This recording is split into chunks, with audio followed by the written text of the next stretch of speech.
Good morning students. कल हमने perimeter पढ़ाया था, आज हम एरिया पढ़ाएंगे। एरिया को हिंदी में हम बोलते हैं क्षेत्रफल।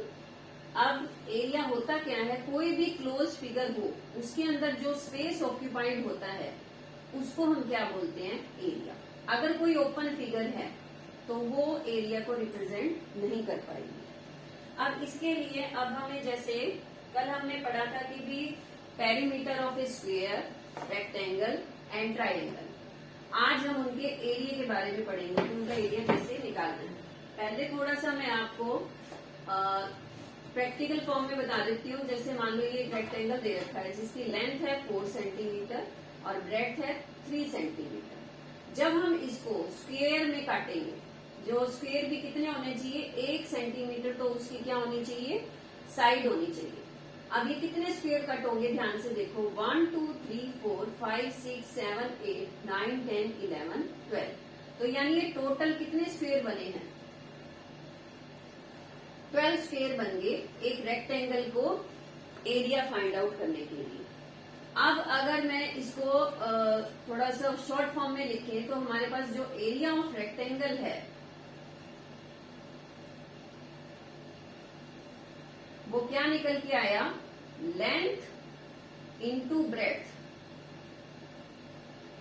तो वैल्यू कितनी आती है, 4 into 3 that is equal to 12 unit square. तो इसमें हमारे कितने स्क्वायर निकल के आ रहे थे, 12, और इधर भी हमारे पास कितने आ रहे हैं, 12 स्क्वायर, या हम इसको बोल सकते हैं 12 सेंटीमीटर स्क्वायर। जो ये एरिया होता है उसकी यूनिट मानी जाती है centimetre square, metre square, kilometre square. वो किस लिए होता है, देखो जैसे अब लेंथ की जो है यूनिट क्या होती है, सेंटीमीटर इंटू सेंटीमीटर। ये मिलके क्या बना लिए, 2 सेंटीमीटर हो रहे हैं, तो इन दोनों को मल्टीप्लाई करते हैं तो पावर बन जाती है इसकी, सेंटीमीटर स्क्वायर। इसी तरह से जब हम स्क्वायर का निकालेंगे तो उसमें कितने स्क्वायर बनते हैं, स्क्वायर में भी हमें क्या है, छोटे छोटे स्क्वायर कट करने हैं, और उसकी लेंथ भी कितनी होनी चाहिए, ऐसी 1 सेंटीमीटर होनी चाहिए। उसकी दोनों साइड 1 सेंटीमीटर इस तरह से कट करेंगे तो हमारे पास कितने स्क्वायर निकल कर आएंगे, 1 2 3 4 5 6 7 8 9। तो टोटल हमारे पास 9 स्क्वायर आए। तो इसी तरह से इसका मेथड क्या होगा, area of square is equal to side into side करेंगे तो वैल्यू क्या आएगी हमारे पास, 3 into 3 that is equal to 9 unit square. या हम बोल सकते हैं क्योंकि इसकी यूनिट हमारे पास कितनी है, सेंटीमीटर है, तो यानी क्या आ जाएगा 9 सेंटीमीटर स्क्वायर। ये इतना समझ में आ गया। अब हम चलते हैं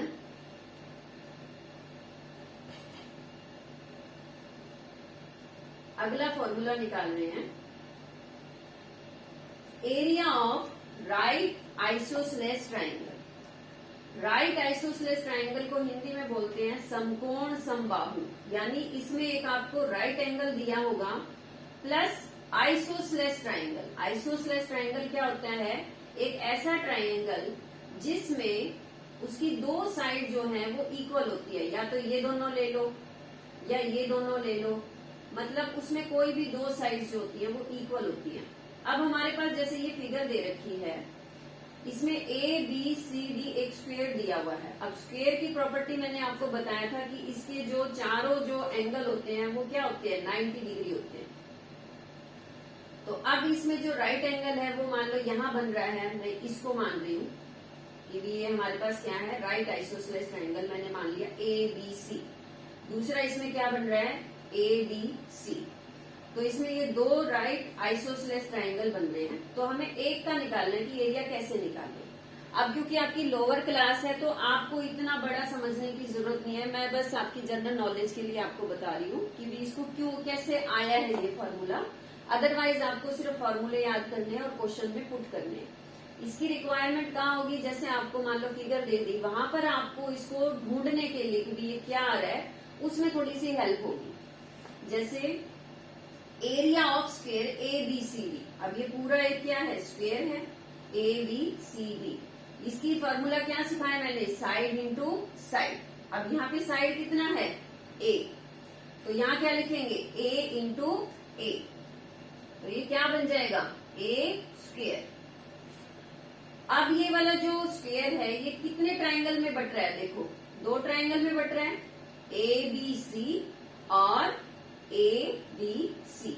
तो मैं इसको लिख सकती हूँ area of square A B C D is equal to area of triangle A B C plus area of triangle A D C. अब ये दोनों क्या है, यहाँ पे भी ए है, यहाँ पर भी ए है, यहाँ पर भी ए है, तो दोनों क्या है, बिल्कुल सिमिलर है। तो यहाँ पर क्या हो जाएगा, ये 2 into area of triangle A B C. या तो मैं ए बी सी लिख दूं या ए डी सी लिख दूं, दोनों क्या है, दोनों की साइड क्या है, सेम है, दोनों के एंगल भी क्या है 90 डिग्री है, तो मैं इनको 2 टाइम्स लिख सकती हूँ।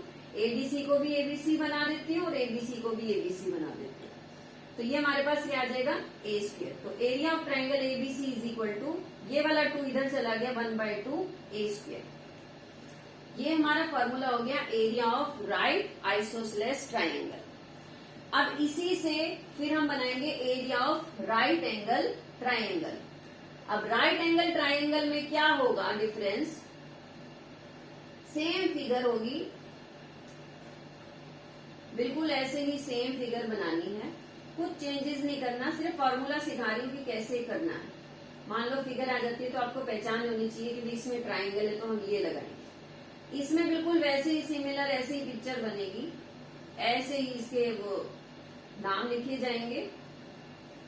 बस साइड में क्या है, क्योंकि इसमें क्या बोला था आइसोसेलेस, तो 2 साइड्स इक्वल होनी चाहिए। इसमें इसने कुछ नहीं बोला, सिर्फ राइट एंगल बोला है, तो यानी 90 डिग्री तो हो गया। लेकिन साइड इसने कुछ नहीं बोला तो हम इसको क्या मान लेते हैं, ए, और इसको मान लेते हैं बी। अब क्योंकि ये क्या होता है, एक पैरेललोग्राम होता है, पैरेललोग्राम की क्या होती है, अपोजिट साइड्स इक्वल होती हैं।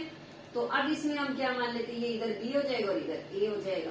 तो इसमें कोई चेंजेस नहीं करना, यहाँ पर बिल्कुल वैसे ही लिख देंगे area of triangle A B C. कौन से वाला triangle, right angle triangle is equal to कितना आ गया, 1/2 इंटू साइड था, तो साइड इसमें क्या होगी, ए इंटू बी। इस तरह से बना देना। अब हम देखते हैं एक अगला ट्राइंगल।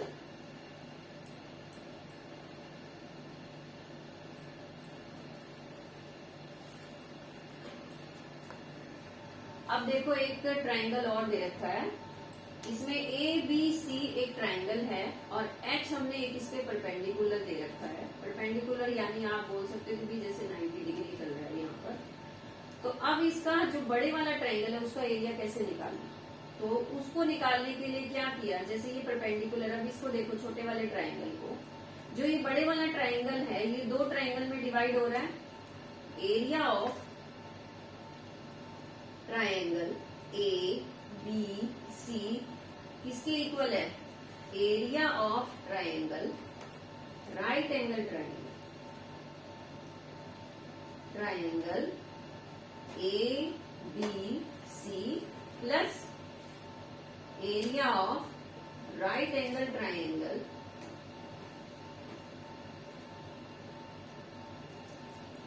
B B C. अब हमें क्या करना है, क्योंकि मैंने पीछे भी बताया था कि उसमें क्या होता है कि 90 डिग्री का जो एंगल होना चाहिए तभी हम उसको लिखते हैं। तो अब इसमें देखो क्या हो जाएगा, इस वाले जो राइट एंगल ट्राइंगल है उसका एरिया का फॉर्मूला क्या था, 1/2 इंटू एक्स इंटू एच, और दूसरे वाले का क्या होगा, 1/2 इंटू वाई इंटू एच। अब दोनों में 1/2 हम कॉमन ले लेंगे, और क्या कॉमन आ रहा है, एच कॉमन आ रहा है, अंदर क्या बच गया, ब्रैकेट लगा लो, तो क्या बच गया, एक्स प्लस वाई। अब ये एक्स प्लस वाई जो है वो किसके बराबर आ जाएगा, 1/2 इंटू एच इंटू बी। अब जो आपको क्वेश्चंस आएंगे वो इस तरह से फिगर का भी आ सकता है, या आपको सिंपल एक बड़ा ट्राइंगल दे दे तो उसमें आपको फार्मूला लगाना पड़ेगा 1/2 इंटू एच इंटू बी। इसका मतलब क्या होता है 1/2 into base into height. B से क्या होगा बेस और एच से हाइट। अब एक मान लो जैसे पैरेललोग्राम दिया है, उस पैरेललोग्राम का एरिया कैसे निकालना है। वैसे पैरेललोग्राम का एरिया जो होता है वो क्या होता है बेस इंटू हाइट, लेकिन ये आया कैसे है। इसके लिए जैसे पैरेललोग्राम है हमारे पास ABCD एक पैरेललोग्राम है, इसमें H हमारे पास एक परपेंडिकुलर है और ये दूसरी साइड पर परपेंडिकुलर है।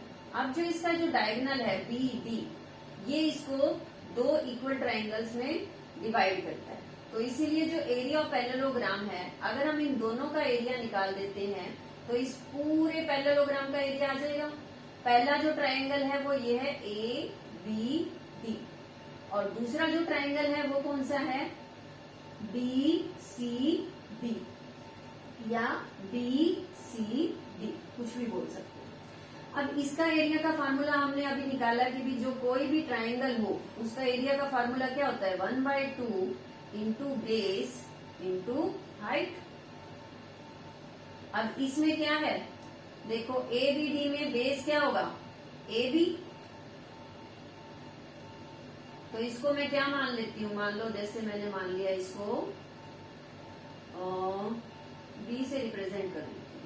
तो ये B है तो ये भी क्या होगा B और इधर ये क्या होगा A और ये इधर क्या होगा A, क्योंकि जो पैरेललोग्राम है उसमें क्या होता है अपोजिट साइड्स इक्वल होती है। तो यहाँ पर क्या हो जाएगा ये B इंटू एच और इधर से जो BCD है उसमें भी क्या होगा 1/2 इंटू B इंटू एच। इधर से इसको बेस हम ये मानेंगे और हाइट होगी हमारे पास F और B। तो यहाँ से हम इसको क्या करेंगे 1/2 1/2, ये दोनों क्या है सेम सेम हो गए, तो हम इसको क्या लिख सकते हैं 2 into 1/2 into B into H लिख सकते हैं। यहाँ से 2 से 2 कट गया तो वैल्यू क्या आ गई B इंटू एच। तो आपको क्या करना है, सिर्फ आपको ये बताया मैंने कि ये फॉर्मूला कैसे निकला, आपको लर्न करना है सिंपल फॉर्मूले। अब जैसे एग्जांपल बताऊंगी आपको एक्सरसाइज जो होती है वो कैसे सॉल्व करनी है। अब हमने क्या पढ़ा, area of square is equal to side into side, area of rectangle is equal to length into breadth, area of triangle is equal to 1/2 into base into height, area of parallelogram is equal to base into height. अब ये फार्मूले आपको learn होने चाहिए। मैंने आपको इससे पहले ये बताया कि ये फार्मूले बने कैसे हैं। अब क्योंकि लोअर क्लास है तो इसमें क्या है फार्मूले आपको सिर्फ लर्न करने हैं, आपको ये नहीं लर्न करना कि इन फार्मूलों को कैसे बनाया गया है। वो जस्ट आपके थोड़ी सी नॉलेज के लिए था कि आप क्वेश्चन सॉल्व करते टाइम थोड़ा सा आपको ध्यान रहे कि किस तरह से ट्राइंगल लेने हैं या किस तरह से हमें स्क्वेयर को देखना है। अब पहला क्वेश्चन कैसे आएगा आपका, find the area of a rectangle of length 25 centimetre and breadth is 40 centimetre. तो अब इसमें लेंथ क्या दी हुई है हमें, लेंथ को मैं L से रिप्रेजेंट कर रही हूँ 25 सेंटीमीटर और ब्रेड्थ क्या दी हुई है 40 सेंटीमीटर। तो एरिया जो है ऑफ रेक्टेंगल कितना होगा, पहले फॉर्मूला क्या था हमारे पास L इंटू B, तो यानी क्या हो जाएगा 25 इंटू 40, तो वैल्यू क्या आ जाएगी सेंटीमीटर स्क्वेयर, 1000 सेंटीमीटर स्क्वेयर। अब दूसरा क्वेश्चन क्या कह रहा है, a square is of side 20 centimetre, find its area. अब साइड ऑफ स्क्वेयर क्या दी है, square is equal to 20 centimetre. Area of square हमारे पास क्या था फॉर्मूला, साइड इंटू साइड, तो वैल्यू क्या आ जाएगी 20 into 20 that is equal to 400 centimetre square. तीसरा क्वेश्चन हमें क्या कह रहा है, ये मैं आपको थोड़े इजी क्वेश्चन करवा रही हूँ पहले, फिर इसके बाद थोड़े से टफ करवाएंगे। Find the area of the triangle. अब ये कोई फिगर दी हुई है हमें, उसमें ये ट्राइंगल दिया ABC, जिसका बेस क्या दिख रहा है हमें फिगर में 5 सेंटीमीटर, और जो ये हाइट है ये कितनी दिख रही है 3 सेंटीमीटर। अब इसमें हमने क्या पढ़ा था, एरिया ऑफ ट्राइंगल क्या होता है, एरिया ऑफ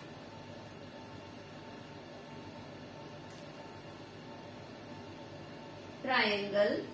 अब इसमें कौन सा ट्राइंगल है, ये ABC is equal to 1/2 into base into height. अब इधर बेस क्या है हमारे पास 5 सेंटीमीटर और हाइट कितनी है हमारे पास 3 सेंटीमीटर। तो 1/2 इंटू बेस की जगह लिख दो 5 और हाइट की जगह लिख दो 3।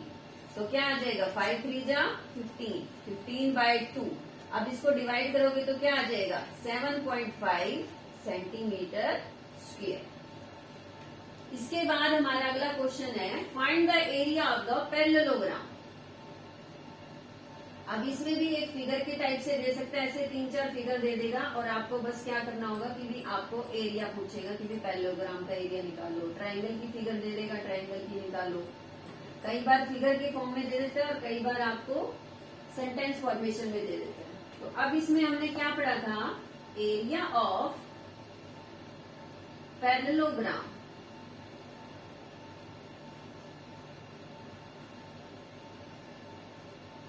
क्या फार्मूला था, बेस इंटू हाइट। बेस क्या है इधर फिगर में देखो, ये हमारे पास पूरा पैरेललोग्राम है ABCD। इसमें बेस क्या दिया हुआ है AB 4 सेंटीमीटर और हाइट कितनी दी हुई है हमें 3 सेंटीमीटर। जब आप बड़ी क्लास में आ जाओगे तो आपको हाइट भी निकालना पूछेंगे, बेस भी पूछेंगे, लेकिन अभी लोअर क्लास है तो इतना कुछ नहीं पूछेंगे। तो इसका आंसर क्या आ गया 12 सेंटीमीटर स्क्वायर। अब हम कुछ और क्वेश्चंस भी करेंगे।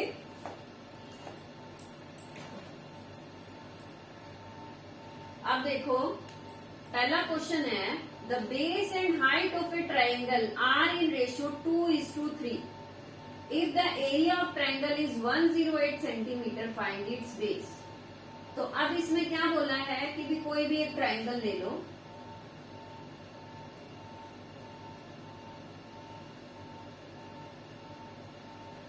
अपनी मर्जी से ड्रॉ कर लेना है, उसका नाम भी लिख लो ABC।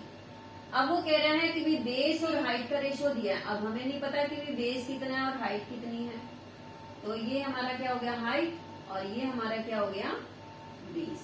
हमारे पास फॉर्मूला क्या होता था,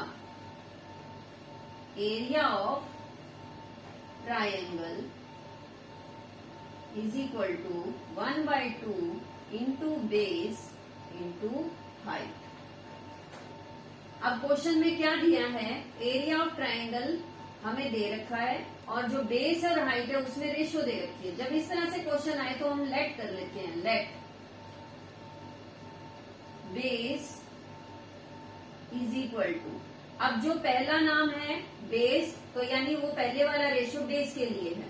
जब दूसरी बार जो सेकंड टाइम आया है यानी वो सेकंड वाली वैल्यू हाइट के लिए, तो बेस हमारे पास क्या होगा 2x। ठीक है, सेंटीमीटर, अब देखो इसमें सेंटीमीटर है तो हम सेंटीमीटर ले लेंगे। हाइट क्या मान लेंगे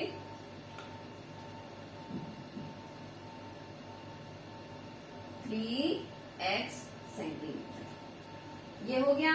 अब रेशियो का आपने पढ़ा होगा, रेशियो का मतलब क्या होता है, मान लो जैसे ये 25 और 10 होता है, मैं इसको काटूं तो 5 5 जा 25, 5 2 जा 10।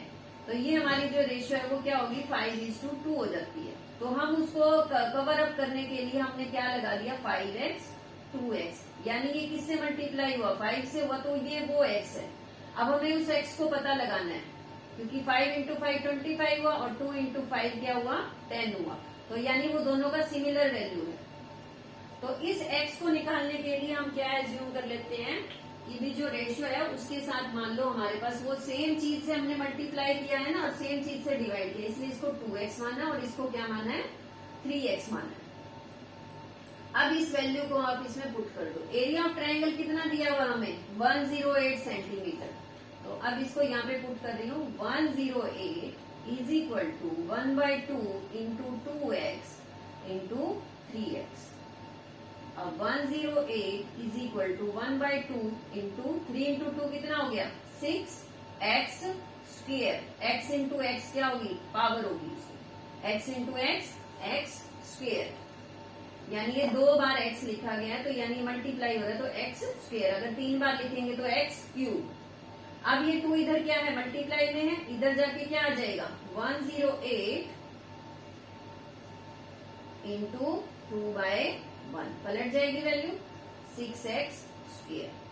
अब इसको मल्टीप्लाई करो क्या आ जाएगा 2 8 जा 16, 2 1 जा 2 is equal to 6x square. अब इस 6 को इधर ले आते हैं तो 216 upon 6 is equal to x square. तो ये हमारे पास वैल्यू क्या आ जाएगी, इसको काटो 6 से किस पर जाएगा ये 6 3 जा 18 और 6 6 जा 36, यानी हमारे पास x स्क्वेयर जो है वो कितना आ गया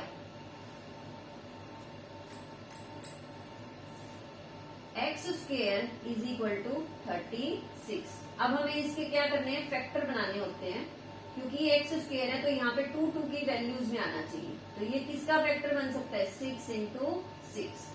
तो x square is equal to 6 की पावर 2। तो 2 से 2 कट गया, इसको बोलते हैं यहाँ पे square root on both side. तो उससे हमारे पास क्या होती है ये पावर कट जाती है। तो हमारे पास वैल्यू क्या आ गई x इज इक्वल टू 6। अब हमने क्या मानना था कि बेस जो है वो कितना है 2x और हाइट कितनी है हमारे पास 3x। तो इसलिए बेस की वैल्यू हमारे पास क्या आ जाएगी,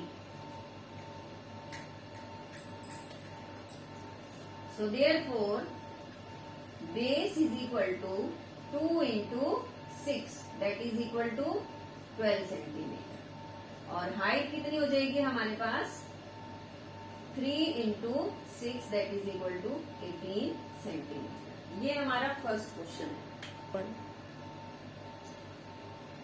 अब देखो नेक्स्ट क्वेश्चन है हमारा ABCD is a rectangle in which AB is 30 centimetre. ABCD is a rectangle where AB is 30 centimetre. ठीक है, AD is 20 सेंटीमीटर। जो AD है वो कितना दिया है 20 centimetre. P is the midpoint of AD, Q is the midpoint of AD, R is the midpoint of BC and S is the midpoint of CD। अब mid point का मतलब क्या होता है कि भी मान लो अगर ये टोटल 20 है तो मिड का मतलब क्या हो गया, यानी ये कहाँ पर है 10। तो ये यानी ये वाला हिस्सा जो हमारा वो कितना हो गया 10 और इधर वाला क्या हो जाएगा ये भी कितना हो जाएगा 10। अगर ये 30 है तो ये वाला हिस्सा कितना बन गया 15 और इधर क्या बन जाएगा 15। अब क्योंकि ये रेक्टेंगल है तो इधर भी क्या आ जाएगी हमारे पास ये भी 10 हो जाएगा, ये भी 10 हो जाएगा और इधर ये क्या आ जाएगा 15 और ये 15। इस स्टेटमेंट से ही हमें ये पता लगाना है कि ये एक रेक्टेंगल है। रेक्टेंगल है तो हमारे जो अपोजिट साइड्स होती हैं वो क्या होंगी इक्वल होंगी और मिड पॉइंट है तो वो क्या करेगा इक्वल पार्ट्स में डिवाइड करेगा। ये हमें अपने आप पता लगाना है। आपको सिर्फ क्वेश्चन ये दिया होगा और फिगर जो है वो आपको प्लेन फिगर इस तरह से दे रखी है। इसके बाद वो कह रहा है find the area of shaded region. अब शेडेड रीजन का हमें एरिया निकालना है तो वो कैसे निकालें। अब देखो ये ABCD एक रेक्टेंगल है, रेक्टेंगल का हमें एरिया पता है लेंथ इंटू ब्रेड्थ और ये वाले जो मिड पॉइंट है ये हमारे पास क्या होता है रेक्टेंगल का जो हमारे जो एंगल होते हैं वो क्या होते हैं 90 डिग्री। तो यानी ये हमारे सारे क्या है राइट एंगल ट्राइंगल है। राइट एंगल ट्राइंगल है तो इसमें से एक क्या होगा बेस और एक क्या होगा हाइट होगा।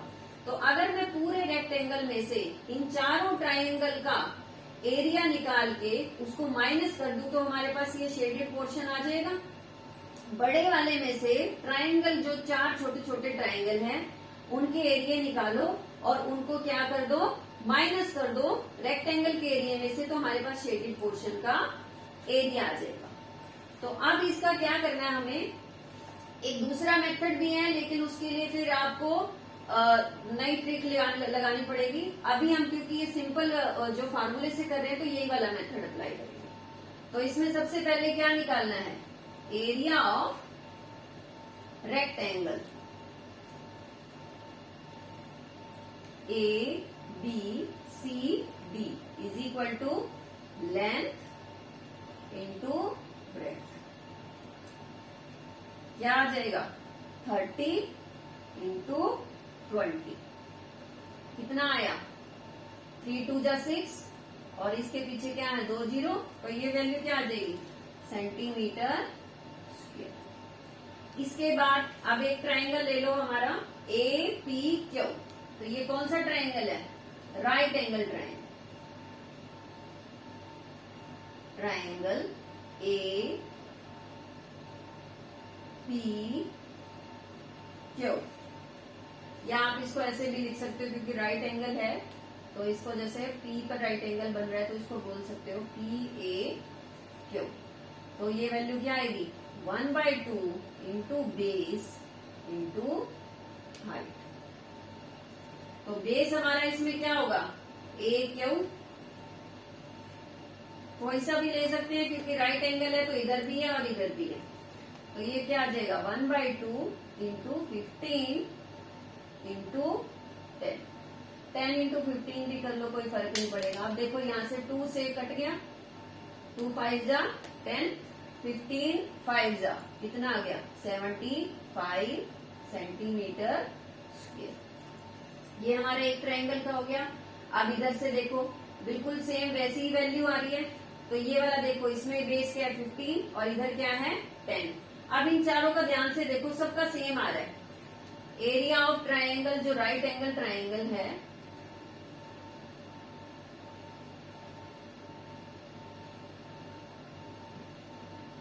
ट्रायंगल, अब इसमें हम क्या लेंगे, Q B are,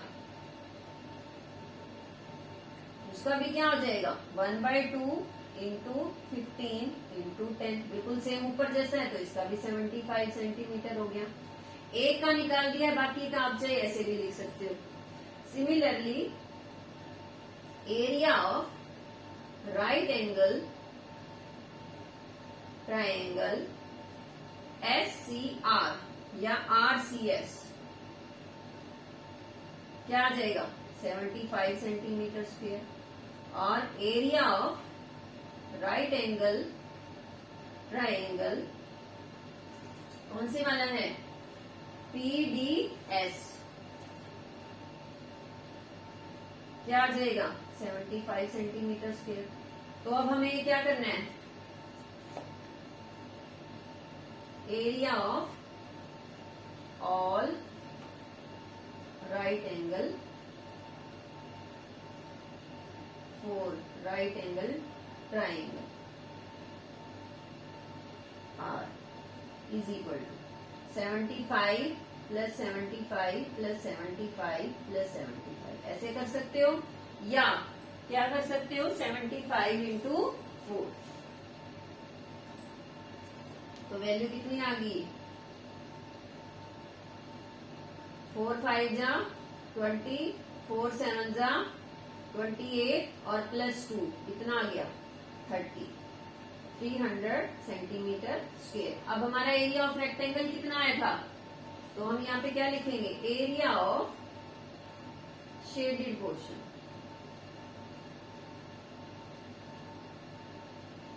is equal, तो कितना आ गया, area of rectangle minus rectangle ABCD minus area of 4 right angle triangle,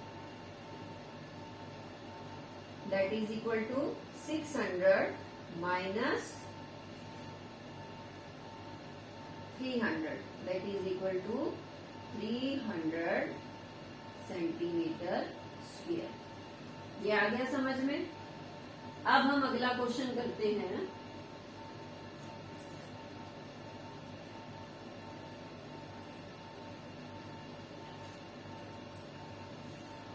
The length and breadth of a rectangle field are 190 meter and 100 meter respectively. Find the cost of paving tile in the field at the rate of 20 rupees per meter square.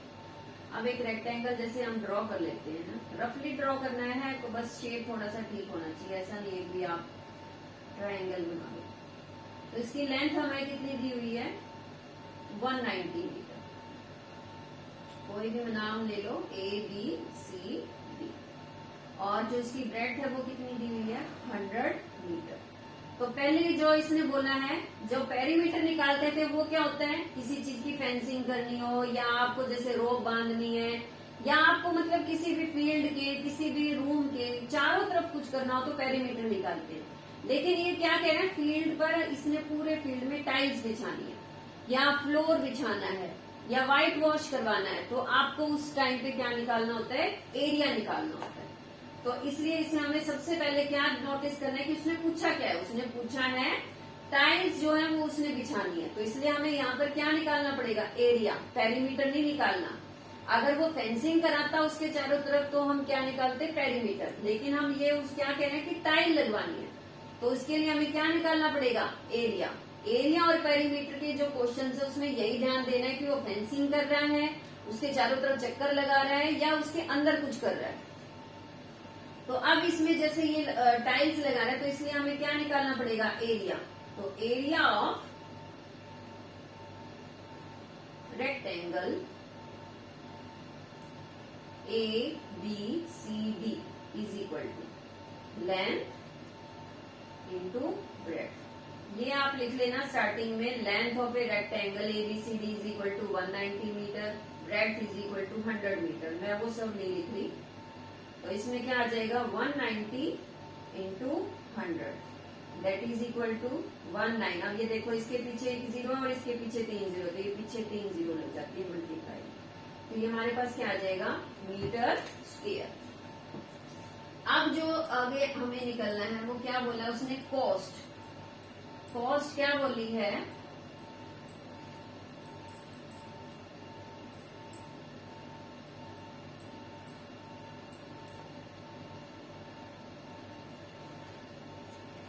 cost of paving tiles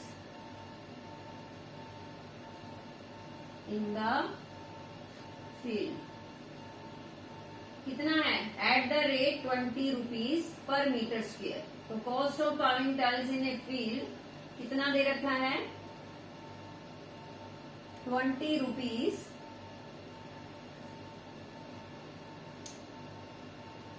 पर metre square. तो यानी हमारे पास क्या आ जाएगा, cost of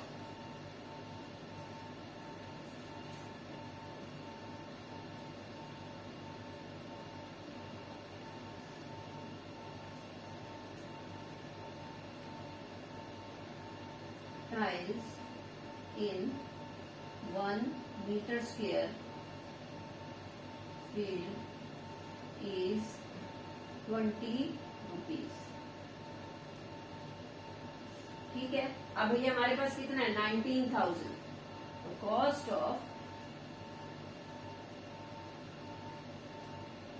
tiles in 19000 metre square